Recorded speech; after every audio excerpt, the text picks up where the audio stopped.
আসসালামু আলাইকুম everyone, welcome to my channel. আমি নিয়ে চলে এসেছি কুর্তি কাটিং এবং আপনাদের সাথে শেয়ার করতে চাই এই কুর্তি কাটিংটা কীভাবে আপনারা কাট করবেন।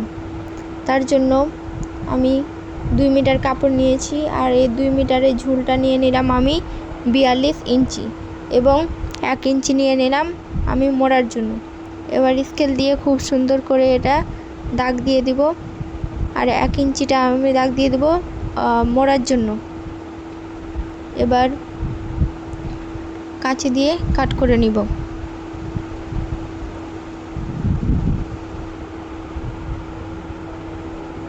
কাঁচি দিয়ে কাট করার সময় আপনাদের খেয়াল রাখতে হবে যেন কাপড়গুলো সোজাভাবে কাট হয়, আঁকা বাঁকা না হয়। আপনারা সুবিধার জন্য বল পিন ব্যবহার করতে পারেন বা হিজাব পিন ব্যবহার করতে পারেন।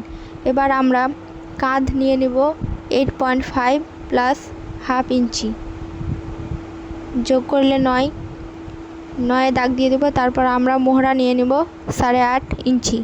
এবার স্কেল দিয়ে খুব সুন্দর করে দাগ টেনে দিব। এবার আমরা ছাতি নিয়ে নেব 35কে ভাগ করব 4 দিয়ে। 4 দিয়ে ভাগ করে আমরা 1.5 ইঞ্চি মার্জিন দেব। তো এখানে আসছে 10 ইঞ্চি, 10.5 ইঞ্চি। এবং আমরা ছাতি থেকে কোমরটা মাপ নেব 7 ইঞ্চি করে ইঞ্চি টেপে দাগ দিয়ে দিব। এখানে দাগ দেওয়ার পর আমরা স্কেল দিয়ে দাগ টেনে দিলাম।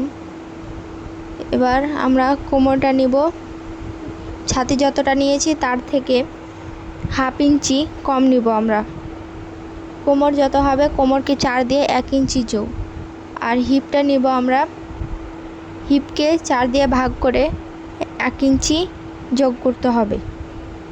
তো ছাতির সমানে আমরা কোমরটা নিয়ে নিলাম। এবার স্কেল দিয়ে আমরা দাগ টেনে দিলাম।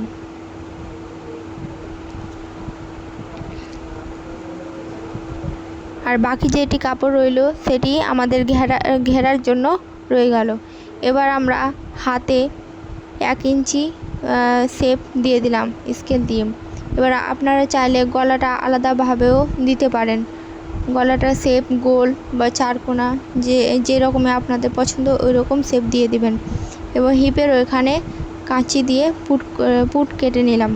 এবার আমরা চলে এলাম হাতা কাটিংয়ের জন্য। হাতা কাটিং করার জন্য আগে আমরা মোহরার শেপটা নিয়ে নেব। মোহরার শেপটা 8.5 আর প্লাস হাফ ইঞ্চি যোগ। তো আমরা 9 ইঞ্চি যোগ করে আমরা মোহরার দূরত্ব নিব। 3 ইঞ্চিও নিতে পারেন বা 1.5 ইঞ্চি 2.5 ইঞ্চিও নিতে পারেন। এবার নিয়ে নিলাম। এবার খুব সুন্দর করে হালকা আলতোভাবে আমরা এভাবে গোল করে দিব, হাতের শেপটা দিয়ে দেব।